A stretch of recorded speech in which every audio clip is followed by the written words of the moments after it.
What genre would you call this? Bait for lonely dudes who get no bitches and stack no paper. A tweet that will live in infamy for defining a previously undefinable genre of seasonal anime schlock that comes out every couple months or so. Usually involves a boy and girl protagonist set in high school and sometimes having a teasing or antagonistic relationship set in stone. I propose a different title. Loser anime. Anime designed, produced, and made to milk the most money out of basement dwellers who desperately crave a woman's touch. What's happening? It's your boy Dity. Welcome back to Ditties, a show where I talk about pieces of media that I find interesting. Today we're going to be having a look at 5 anime that I like to call loser anime. Which among these 5 shows are actually worth your time and provide some level of nuance and creativity, and which among them are the bottom of the barrel you wouldn't subject your worst enemy to.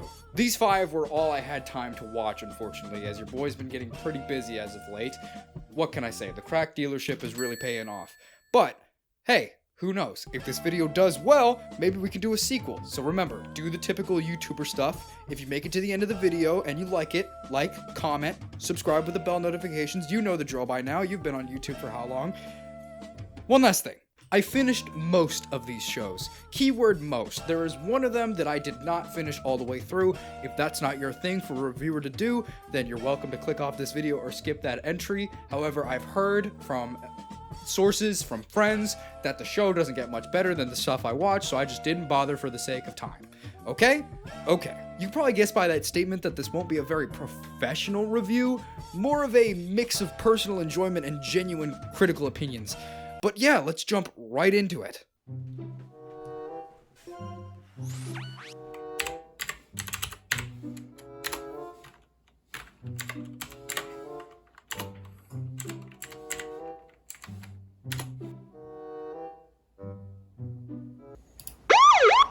Oh, officer, you don't understand. It was just a series of drawings.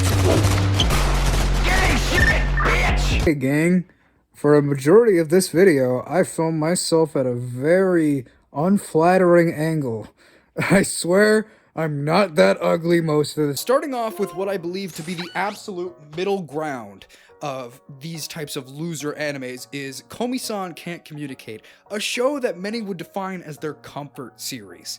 Unlike a lot of shows on this list that heavily rely on fan service to draw in a male audience, Komi-san is unique in the fact that, for the most part, it keeps things pretty clean, instead relying on the male fantasy of having a beautiful girl actually want to be friends with you.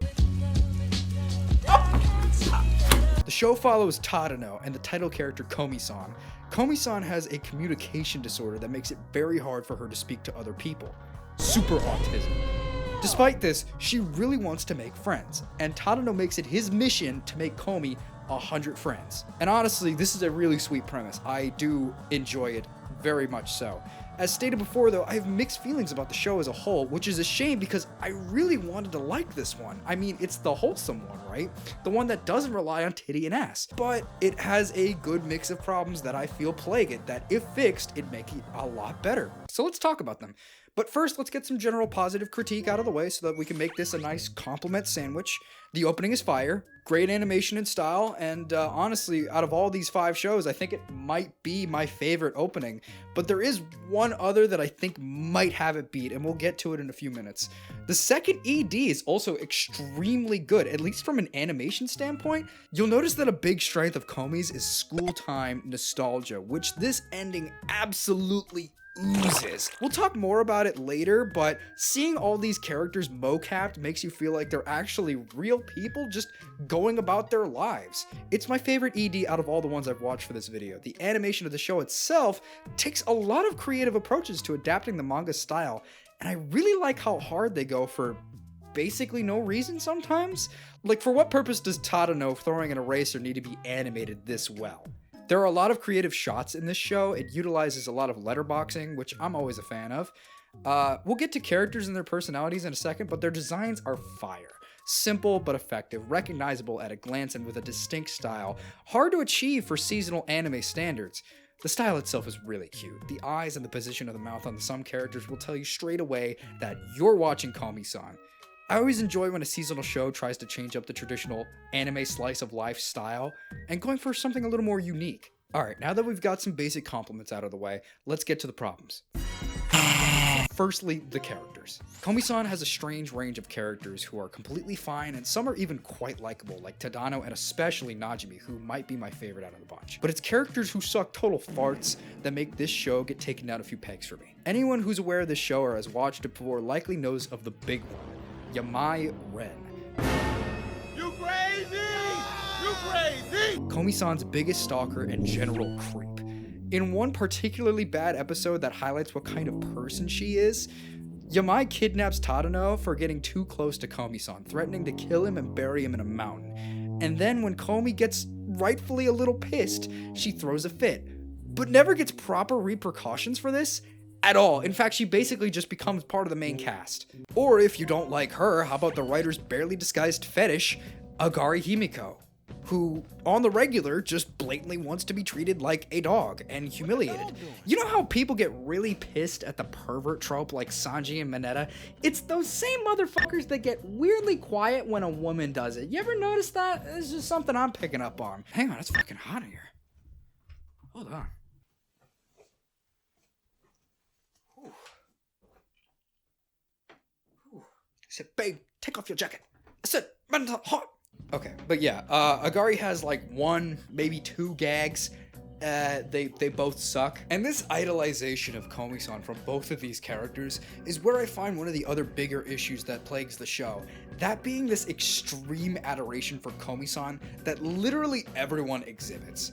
Komi-san herself is cool. In fact, I find her quite endearing. She can be funny at times, but her biggest problem is that she doesn't feel human. The biggest problem I have with the show is that it wants to have its cake and eat it too.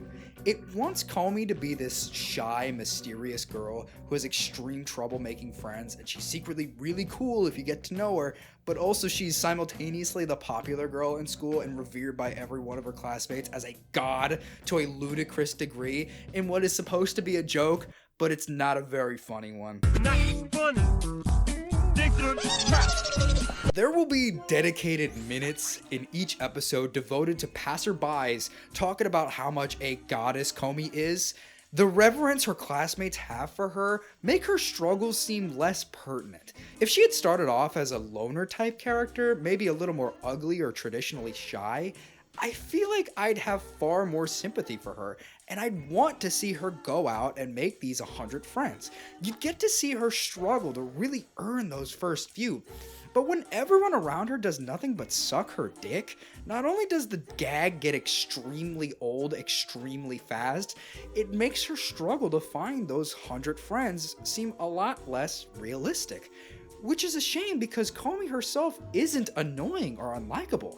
It's the people around her that push this narrative that she's some descended goddess when she hasn't even said 2 words to anyone in this fucking show. I stopped watching halfway through season 2 before continuing for this review. Why is that? Well, this one's gonna be the most moot point I have for the show. It's largely personal opinion.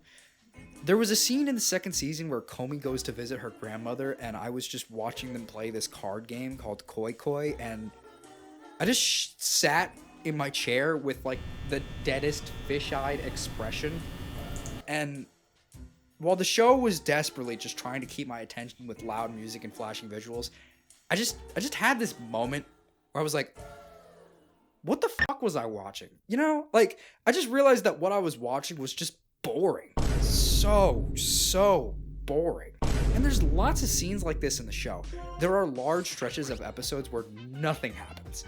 And in shows like these, if you have long stretches of filler, you need to either use that time for characterization or you need to be funny.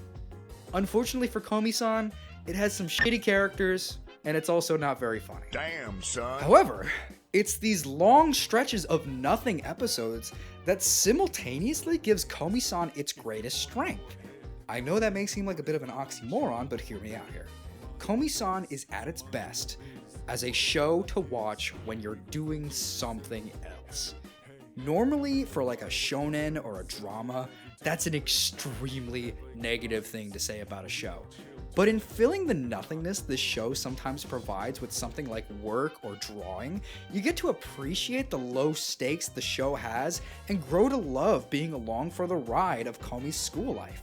Komi exudes an extremely pertinent sense of childhood nostalgia, the feeling of going out with your friends after school and making new ones along the way.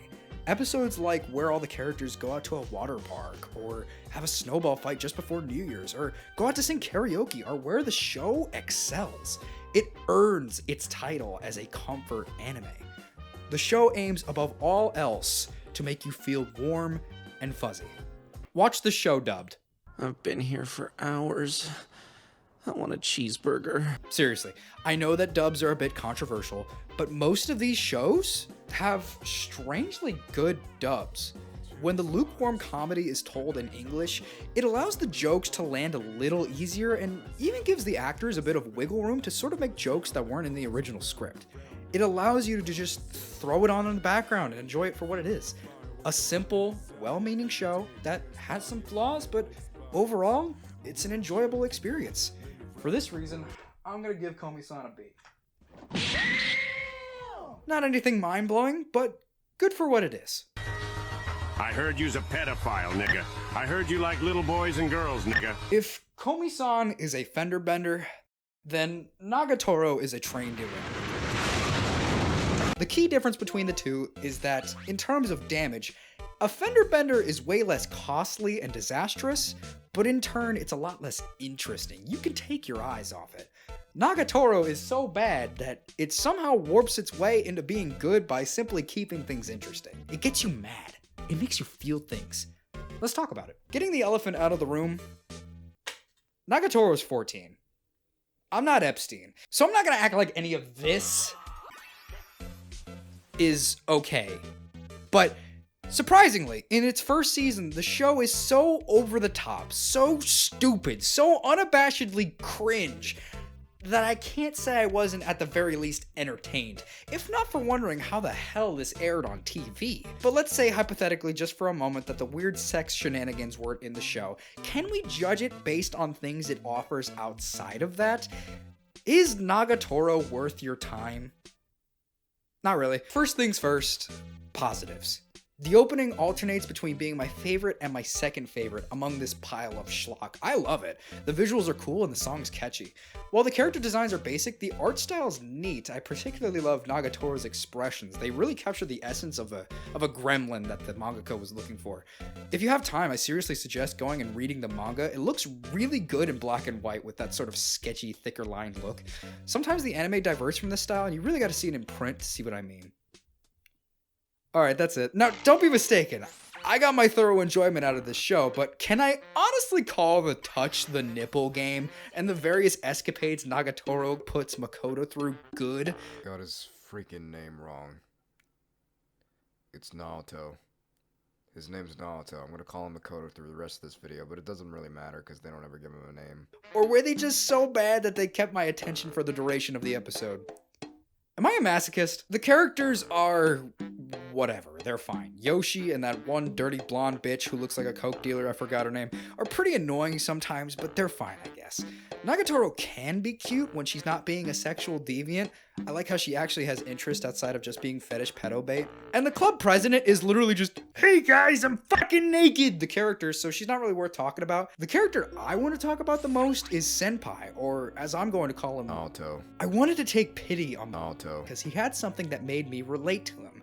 He was an artist with a bit of social anxiety and he gets picked on a lot. I thought it was cool that they gave him an actual interest that made him unique.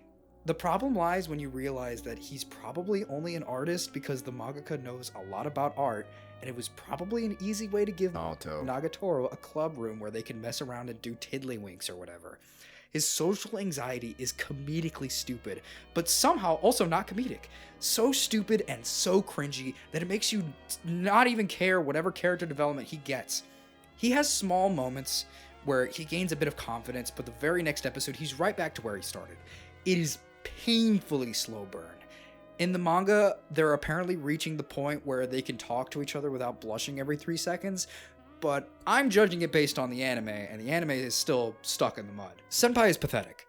He has absolutely no spine, and not to the point where it's funny. In fact, most of the show is pretty shit at comedy, just like most slice of lives. Which brings me to my next point. This show does very little to distance itself between it and the average slice of life anime. You'll begin to notice a pattern in loser anime that I like to call the season 1 pipeline. It's an extremely generic line through that seemingly every slice of life anime follows, and I'm honestly surprised I don't hear more people talking about it. Let me run you through it, okay? Episode 1 through 4 establishes the gimmick, okay? So, that's like Komi-san having a communication disorder and she wants to make 100 friends, okay? That's the premise. Episode 5 to 7 is a summer vacation.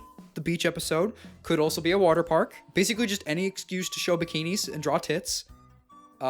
Episodes 8 to 10 are fireworks. And finally, 11 to 12 is the school festival, or alternatively, sometimes it's a school trip. Okay? Now, if you watch a lot of loser anime, I just described like 10 different shows at once. And yeah, Nagatoro is one of them. It does nothing to differentiate itself from this formula, nor does it do anything unique with it. I think the best comparison I can make for enjoying Nagatoro as a show would be Big Mouth. Okay, hear me out. Big Mouth is a show about coming of age that involves a lot of raunchy humor centered around minors.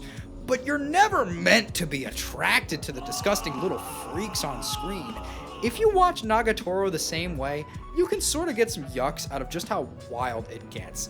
But how wild is it? Does it really push the envelope of what should be allowed to air on TV when shows like High School DxD exist? Not really. In fact, the show kind of tones that stuff down in season 2, so what's the point? It's a slow burn. The only thing you can really get out of Nagatoro is the agonizing will they, won't they between Senpai and Nagatoro. It's the thing that keeps you going. It keeps you coming back despite how shit the show is. You're just waiting for the moment where Senpai actually grows some balls and manages to ask her out on a date or something. And when you finally get glimpses of that, it's like, yes! Finally, my boy clutched! It makes small victories like teasing Nagatoro back at the fireworks festival or him beginning to wear contacts instead of glasses matter a lot. Getting through Nagatoro is like crawling through barbed wire, but every couple of feet or so you get a nice, juicy apple to munch on, hoping at the end that you reach the 5-star meal you were promised. Does that make sense? I don't care. The point is, it's these little moments of confidence that Naruto gets that I define as the peak of Nagatoro. Everything else is critically a pile of garbage, which is why I'm going to place Nagatoro in C tier. I got some enjoyment out of it, but Nagatoro is an extremely hard sell to any normal person. Don't go anywhere yet.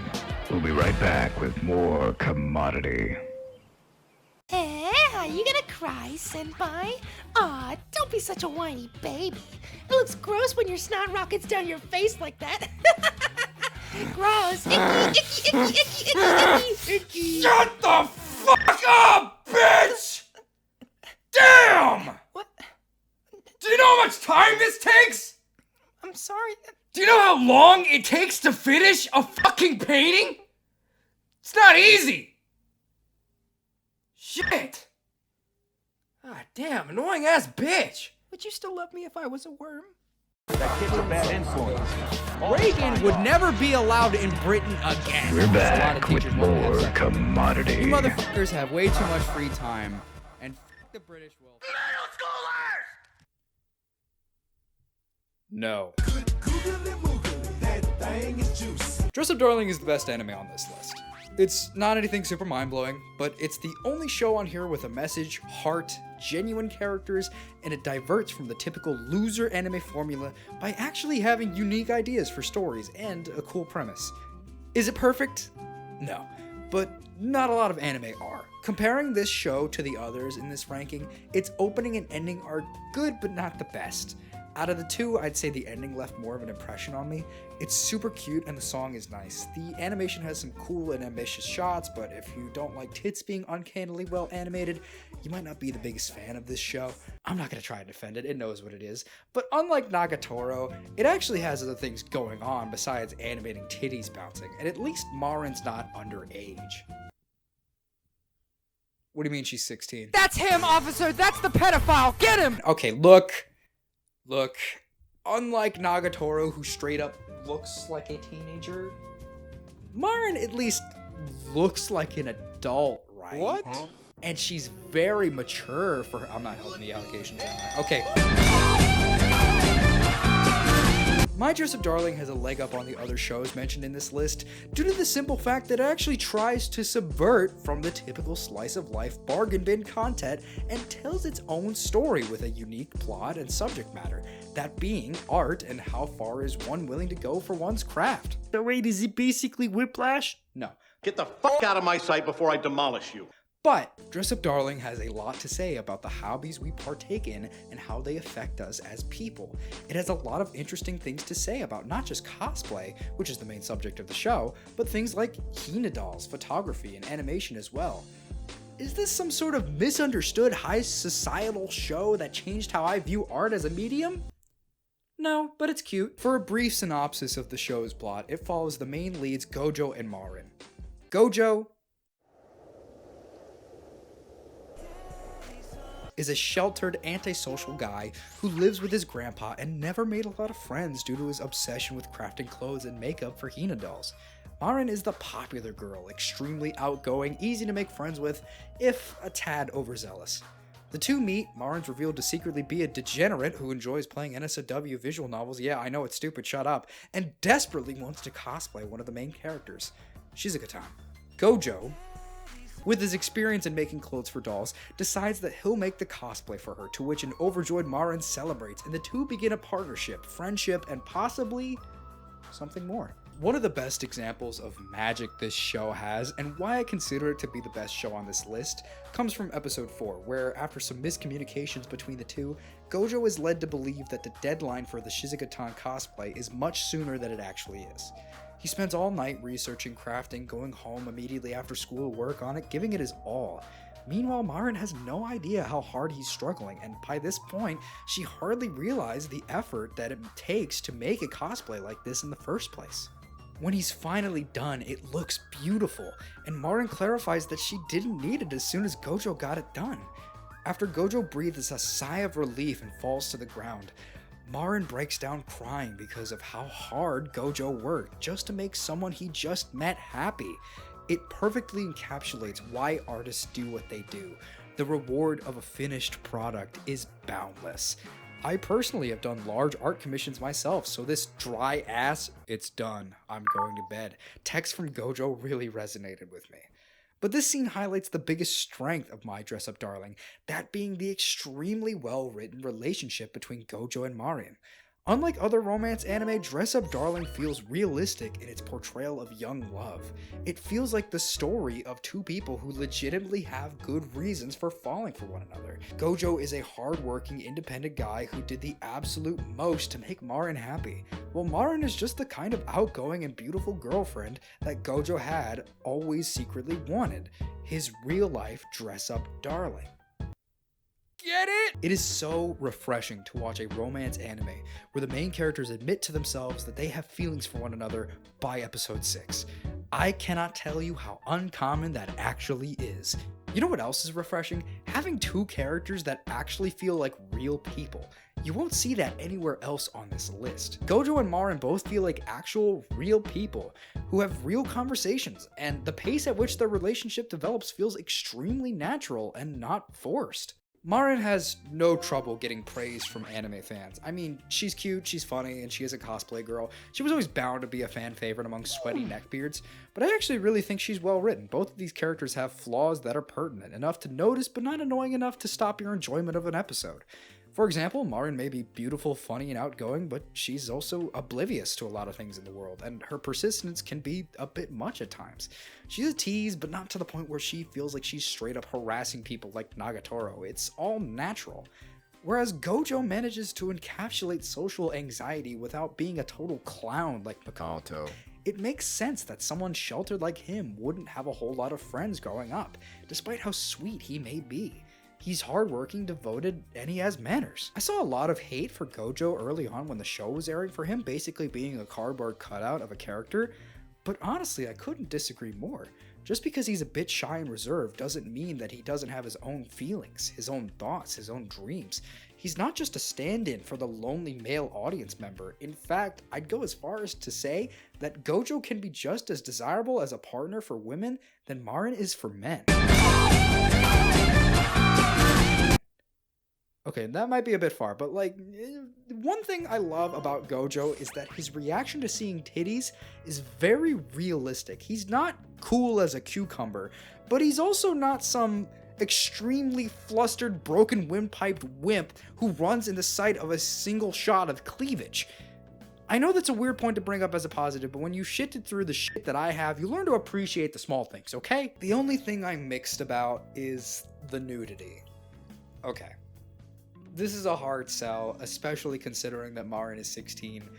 But if you're willing to believe me, there is actually a scene in this show that involves nudity that had my mouth agape for how far they went. They actually used nudity to establish tension in the most crazy way possible.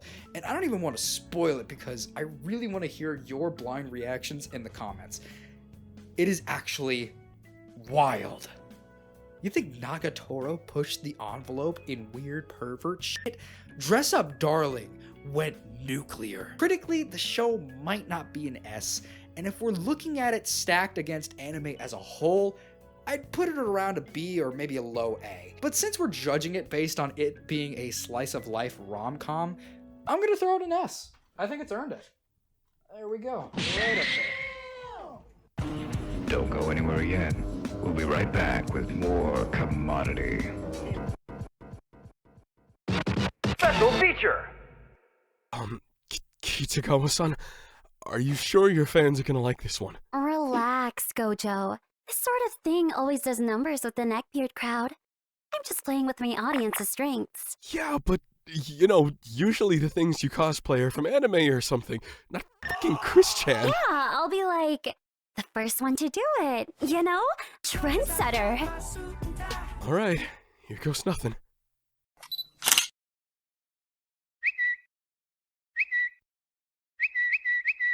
Oh no. Oh no, no, no. What's wrong?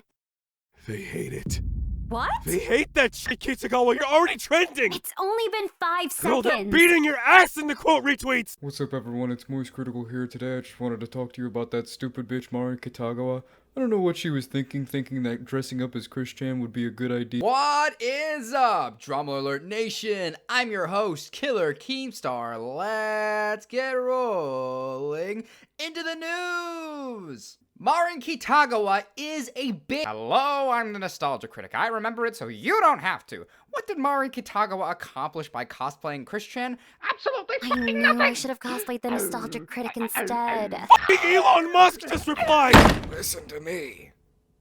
Listen to me. If the Nostalgia Critic... Peter, what are you doing? We're back with more commodity.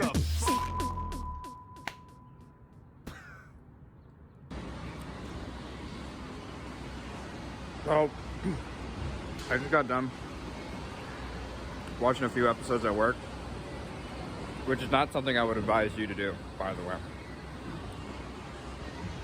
And I think looking back, the show is more like an A, because I forgot to mention that the side characters are dookie.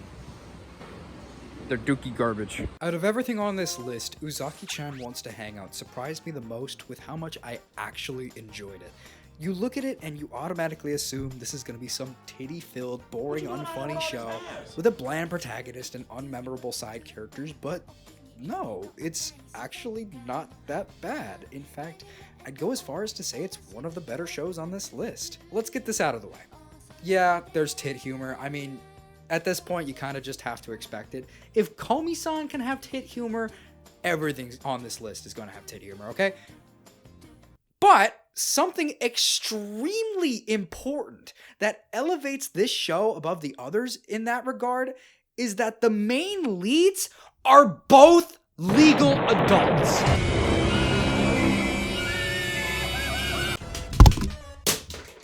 Fuck.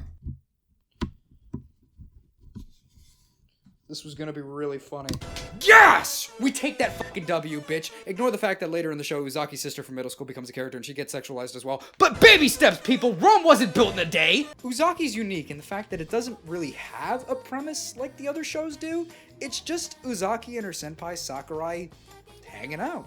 And I mean, realistically, that's all it needs to be. They go to the same college, they work the same job, they know the same people, and the show just follows their daily escapades as they grow closer to one another. Just to get it out of the way now, the biggest fault I have with this show is that Uzaki and senpai sometimes get into really barbaric arguing matches, which somewhat sullies the otherwise comfy vibe that the show is going for.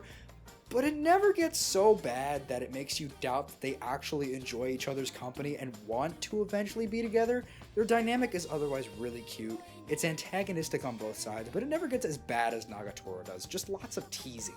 Uzaki herself is cool, but the real standout character here is Sakurai, the male lead. Every male lead we've covered here today has been a weak little shrimp of a guy, but Sakurai's a giga chad. He's into sports, he's tall, he's got a nice body. Speaking of which, did I mention the show actually sexualizes the men a lot? Just throwing it out there if that helps you respect it more. I really enjoyed following them. They're both attractive people conceptually, but they have enough character flaws and aren't presented as perfect, so I don't have a lot of trouble rooting for their relationships to actually succeed. I'm not alone in this though, because the closest thing this show has to a premise is that the side characters are constantly trying to get these two to smash. Well, you coming? And said side characters are actually really fun to be around as well. There's Sakurai's female co-worker, Amaya Sai, who's introduced as though she's going to be the stereotypical rival love interest, but then it's like, oh, no, she actually just wants Sakurai and Uzaki to be together. That being said, she's a total pervert and a bit of a geek, and I think the dub, which is also surprisingly good by the way, really heightened my enjoyment of the character compared to if I saw it in the sub. And then there's her dad, the boss, just this chill old-ass dude, who is partially responsible for Amai being as invested in IRL shipping as she is, because he is too, but it's in like a classy way, so it's fine. I think this show has the best cast among the shows I've watched for this review, and yeah, that includes Komi-san. Like previously mentioned, I think Komi-san has too many characters that are stinkers, which really weigh down the good characters.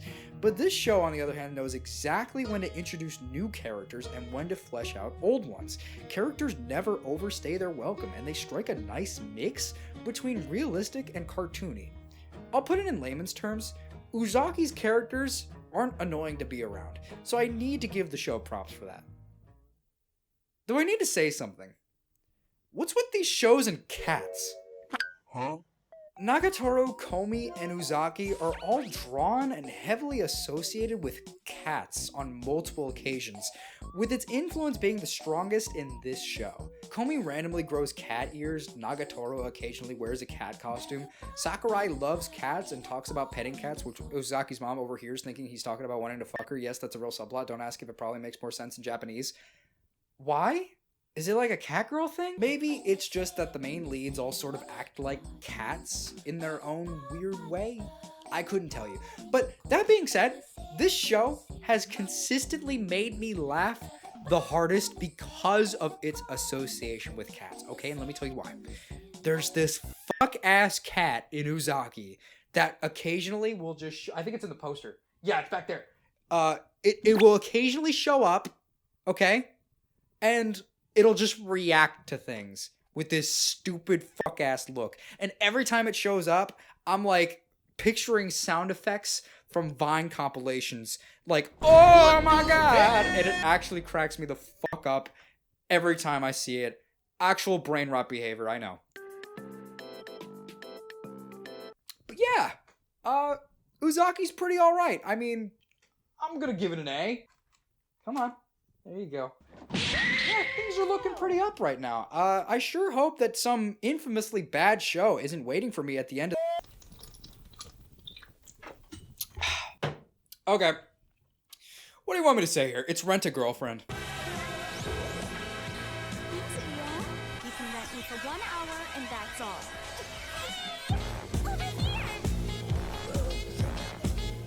We all know it. We all know how bad it is. I could honestly end it at that, but what the hell? Ad revenue. Why don't I go into more detail? So for context, this is the only show on the list that I didn't bother finishing. I heard it doesn't get much better, and I didn't watch past the second season. I really doubt that some profound art is waiting for me in season 2 and 3 for some reason, but I digress. The show follows Kazuya fresh off of a breakup with his girlfriend wanting to get back in the game, so he hires a rent-a-girlfriend named Chizuru. There, throughout the events of the show, he falls for her and has to keep the lie going because their grandmothers know each other, I guess. Somehow, this total fucking loser gains a platoon of women who all fawn for him, leading to plenty of hilarious hijinks and wacky situations that mostly involve sexualizing them in numerous, unfunny different ways. Alright, we want to talk positives, let's talk positives, okay? I thought the OP was good. Not my favorite, still noteworthy. The style, really cute. Character designs, pretty alright. Show has a nice pastel finish and the manga's art is actually really good too. I don't recommend actually reading it, but if you find a copy of it at your local bookstore or something, maybe flip through it for some eye candy or something. The dub, not bad. In fact, probably made the show an easier watch for me. Whoa, this is gonna be a big one. Bruh. The characters are shit, but I surprisingly didn't hate most of them as much as I thought I was going to. Mommy might be a motivationless villain who seemingly has conflicting reasons for doing what she's doing and is overall a badly written character. But I actually really like the idea of an ex-girlfriend character. Something like that has never really been done in a rom-com like this, so it was cool to see that executed. And love her or hate her, she does spice the show up a bit and add a little bit of stakes. I enjoy when she's on screen because I love toxic women. Kazuya is pathetic. He's the worst protagonist we've seen here, and there's no shortage of videos detailing why he's the worst main character ever, blah blah blah. Would you believe me if I didn't find him at least a little endearing? Okay, let me explain what I'm cooking, let me chef it up real quick, okay? Rent-a-Girlfriend becomes a lot more bearable when you view it as a cautionary tale to never be like Kazuya. If you don't care about his relationship with Chizuru at all and know that it's never going to progress, you'll have a much easier time watching. Kazuya is so pathetic, so stupid, so creepy, so irritating that he somehow wraps around into becoming ironically enjoyable for just how far he'll go. One of the biggest scenes in the show, the scene where Kazuya decides to move on from Mommy and start crushing on Chizuru, is a 5-minute scene of jacking off. Kazuya regularly stalks Chizuru and regularly fantasizes about guys having sex with her. He somehow manages to fumble every single hint and bone tossed his way, and to top it all off, he's broke because he keeps voluntarily renting Chizuru. And you ugly and you broke, monkey. Guys, the ED is him jacking off. The ED is him jacking off. He's so pathetic, so stupid, so creepy, so irritating that somehow, some way, I didn't completely hate him like I thought I was going to. I might be a masochist. Everyone else is boring or annoying. Chizuru and Sumi are both extremely bland and boring characters. Chizuru in particular is unlikable, just because everyone around her glorifies her as a god. Just like Komi, there will be dedicated minutes worth of time just saying how hot she is or how good she is at something. Sumi's just another mute anime girl, a tired trope we've seen enough of at this point. I got tired of it at Komi. I'm tired of hearing the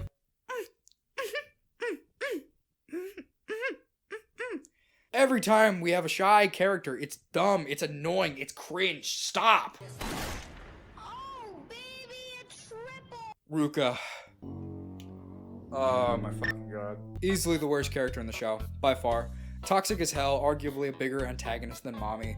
Now, if I were Kazuya, I'm not gonna lie, I would be blinded by the darkness of sin and fold immediately at the prospect of premarital sex with this spunky tomboy. So I mean, good on him for not going through that despite having the spirit of lust incarnate buried deep within his soul, but it doesn't change the fact that she's in the wrong for pushing herself onto Kazuya the way that she does. Ruka will do anything to get Kazuya to like her back. Anything, including being an annoying little bitch. There are other characters, but they're just so lame and unnoteworthy that I don't even really want to talk to them. Nothing happens in this show. It's not funny. There's no progression in relationships. It's gross. It's weird. But you know what the worst part about this show is? It fumbled such a decent concept for a rom-com anime. Okay, let me cook again. In season 1, Chizuru labels herself as Kazuya's wing woman. She dedicates her time to helping Kazuya get a real girlfriend so he can stop renting her. Does the concept of a show about a female wingman who tries and fails to get her loser friend dates only to eventually start to fall for him herself over the course of the show not sound like a kick-ass idea? But they do nothing with this concept, nothing at all. Kazuya is so stalwart in his obsession with Chizuru that he's unwilling to even try moving on from her, even when it's clear that she's not interested. I gotta rank it D. I mean, you knew this was coming, but I hope I provided at least some insight as to why I feel this way, instead of just regurgitating the opinions of anime YouTubers.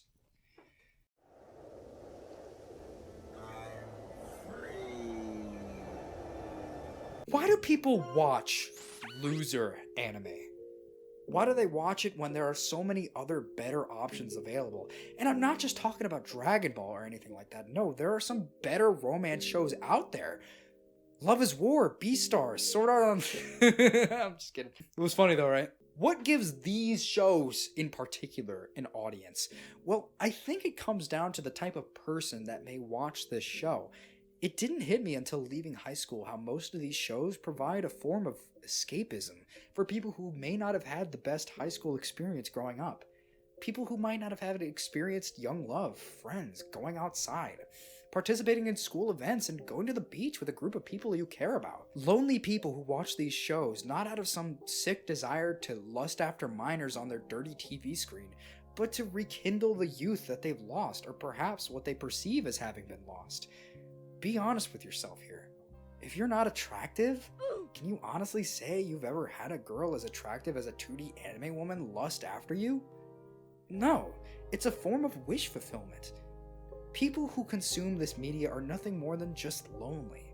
And if you're one of these people, I promise you, eventually it will get better. And eventually, we will put you onto some better shows.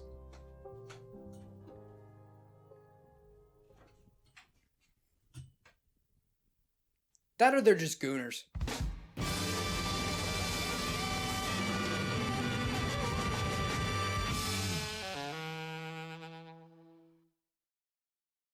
It's Dity, bitch! And you know we run the city, bitch! How much I gotta pay for a titty pic? Subscribe!